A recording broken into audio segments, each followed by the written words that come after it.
Religion is a mind virus. She got religion and started paying her taxes. Theravada Buddhism is the primary religion of Burma and Thailand. Christianity is a relationship, not a religion. He follows the Dallas Cowboys religiously. What is religion?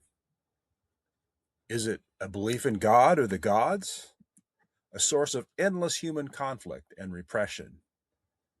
An institution, on the contrary, that raised the human race up from the level of chimpanzees. Is it what people do instead of developing a personal relationship with the divine? I'm Dr. David Marshall, and this is Wind of the Tao podcast. I made the silly mistake of spending decades researching a topic that everyone's already an expert on. Just ask them. Imagine being a scholar of coffee or football. Before you open your mouth, everyone knows the answer already. Starbucks is awful. The LA Rams will win the Super Bowl in 2027. I hope not. Home ground is the way to go. That's my wife talking. Sugar and cream and the Chicago Bears are heresies, punishable by 3 nights in the stocks. It's the same way with religion. Everyone knows everything already and will offer their opinion at the drop of a hat. Whatever religion is, it seems to matter a lot to a lot of people, whether because they hate it, they love some version of it, or find the questions it raises endlessly fascinating. Even if you ask the experts, they all have opinions about what religion really is, and they all seem to disagree. Let's look at about a dozen of those professional definitions by scholars of religion and other people who think they are, before we pick our own path through the debris of this definitional Armageddon. Edward Tyler, one of the founders of anthropology, who taught at Oxford University. He also brought this totem pole from Vancouver Island to Pitts River Museum in Oxford, where I think you can probably still see it. He said, a minimum definition of religion is the belief in spiritual being. Pascal Boyer agreed. Religion is about the existence and causal powers of non-observable entities and agencies. So apparently a spiritual being is non-observable. And unfortunately, that sounds a little bit like modern physics, because modern physics also talks a lot about non-observable entities and agencies. But Paul Johnson said about Vladimir Lenin, who did not believe in God or the gods, no man better personifies the replacement of the religious impulse by the will to power. With his extraordinary passion for force, he might have figured in Muhammad's legions.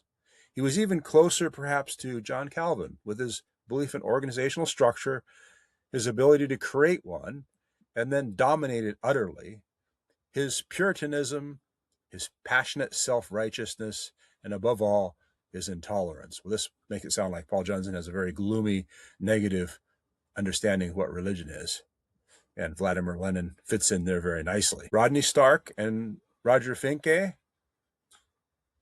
Religion is concerned with the supernatural. Religion consists of very general explanations of existence, including the terms of exchange with God or gods. When I interviewed Dr. Stark, I challenged him on this because it seems to me that this definition seems a little bit narrow. So I asked him a few questions. Marshall, you define religion as explanations of the meaning of existence based on supernatural assumptions and including statements about the nature of the supernatural.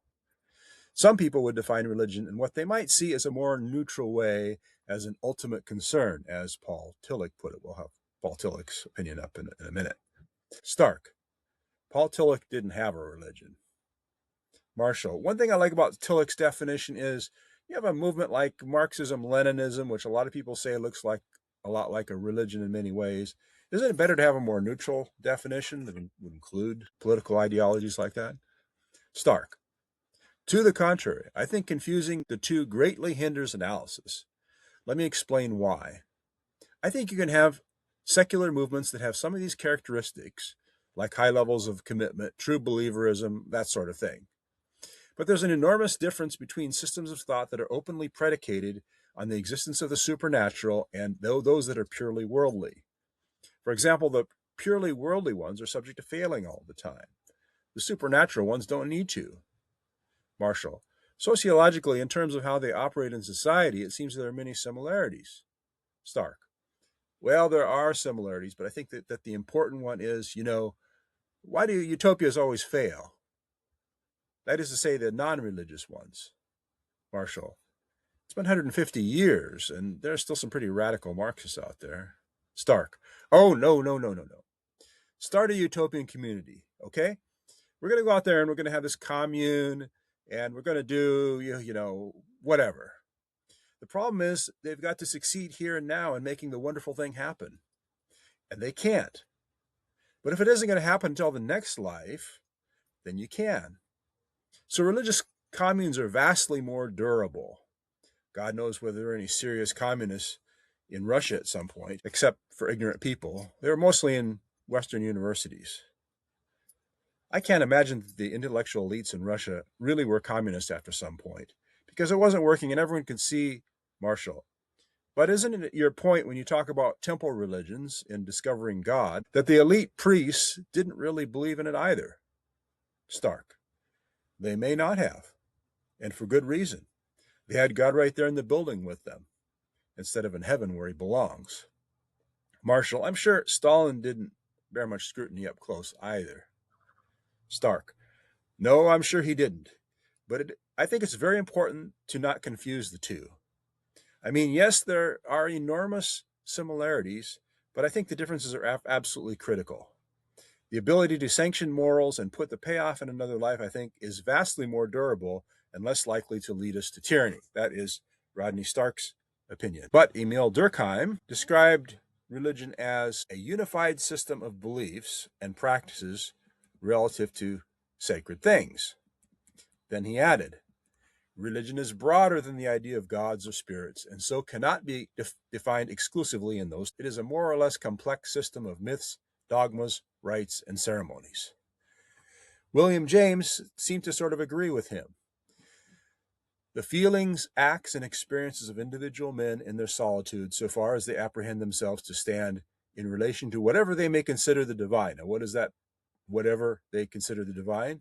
Well, James added, we must interpret the term divine very broadly, as denoting any object that is God-like, whether it be a concrete deity or not.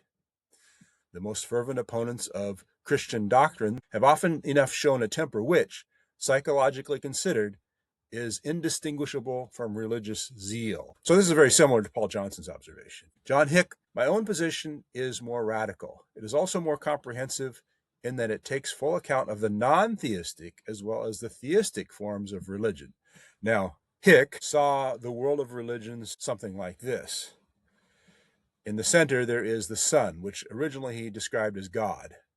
And around God, and later on he used the word the real instead, circled a number of planets, which represent the different religions of man. And each one of them receives light from God, from the real. Why did he change the term from God to the real?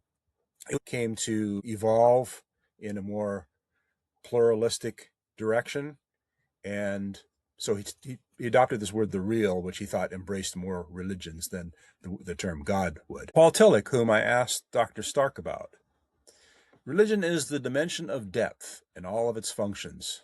Ultimate seriousness, or the state of being ultimately concerned, is itself religious. Whatever you care about the most deeply, whatever gets you up in the morning, whatever you live for, that is your religion. This is a way of using the word religion that's also rather common in popular discourse.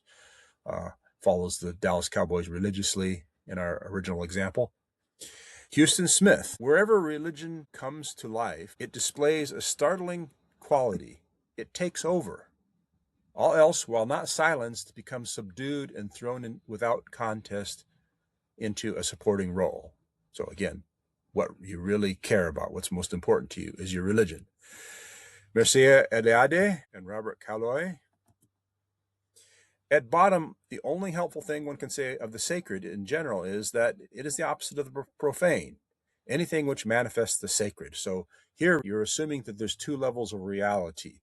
There's the profane, ordinary, secular life, and the sacred, something very special and different in some way. Michael Burleigh, another historian,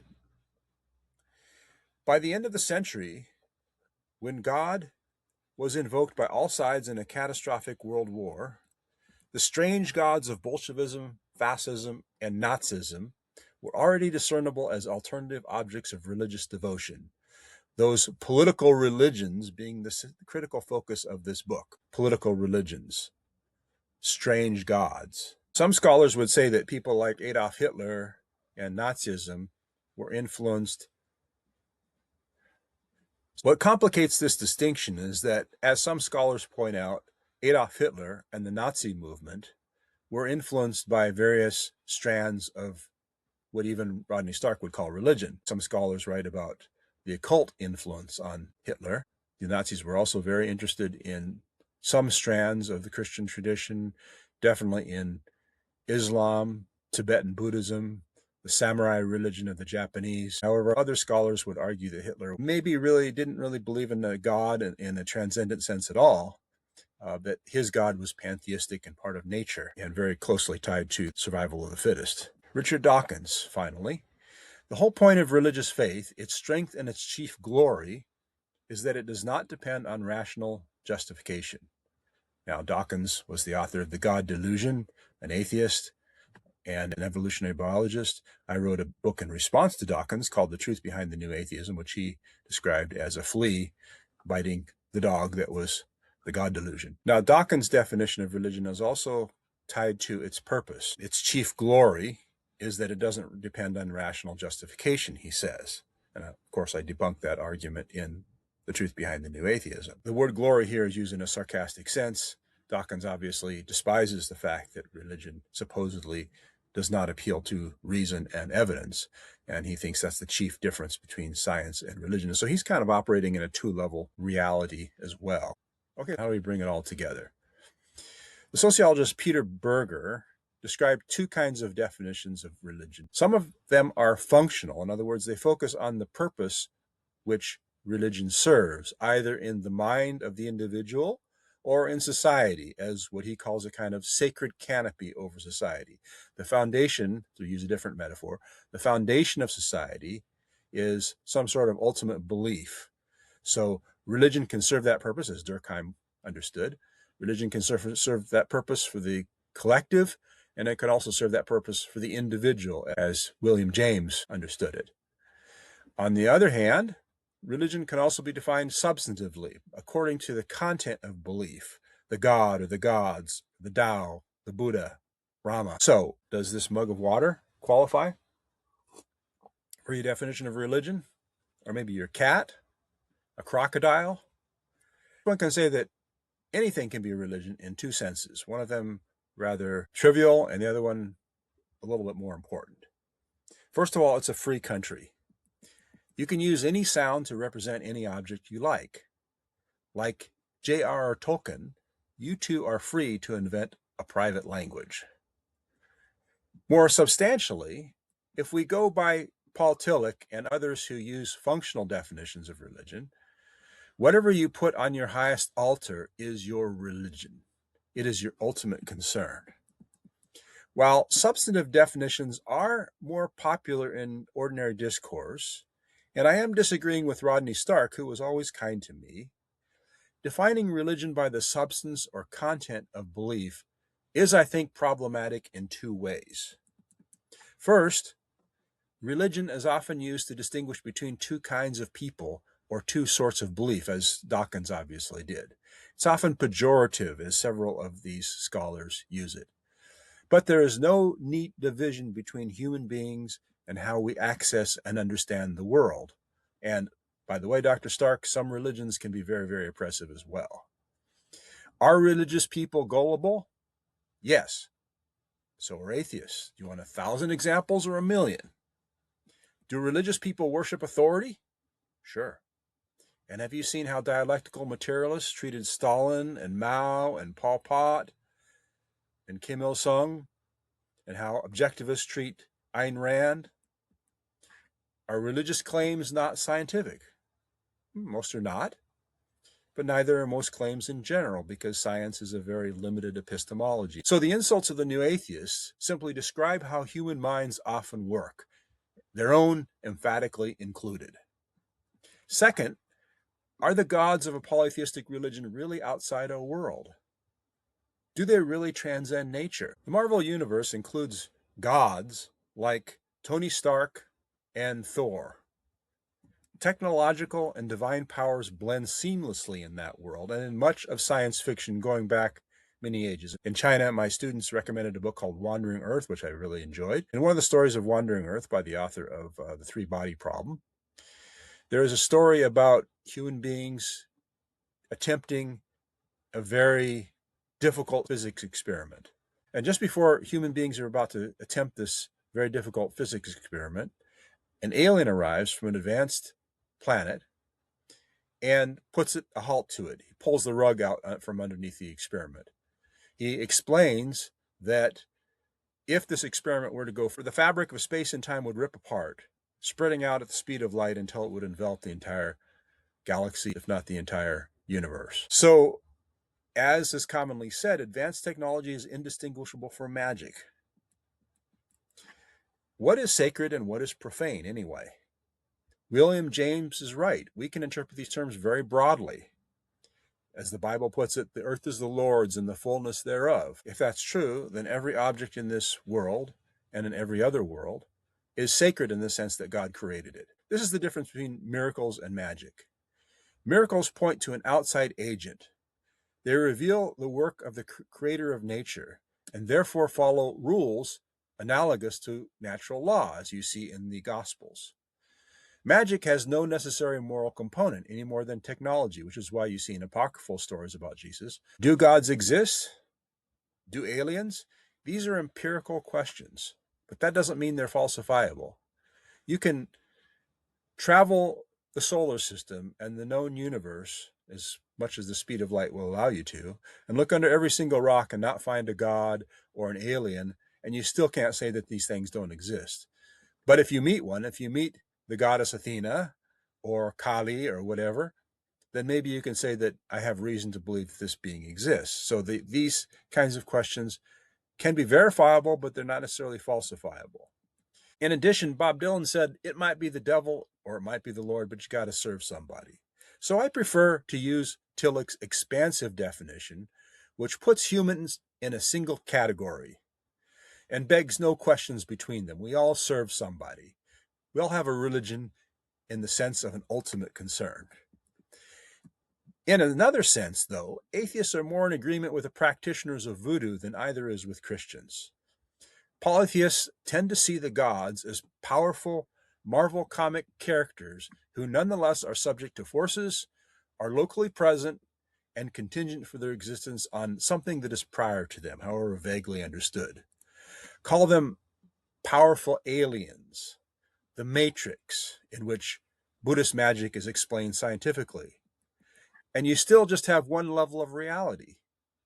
Why not describe that as a religion or set of religions? It would be a mockery of language to say sincere worshippers of Guanyin, Athena, or even Buddha, Brahma, or the Tao are not religious because they perceive these beings as operating within the same cosmos as themselves.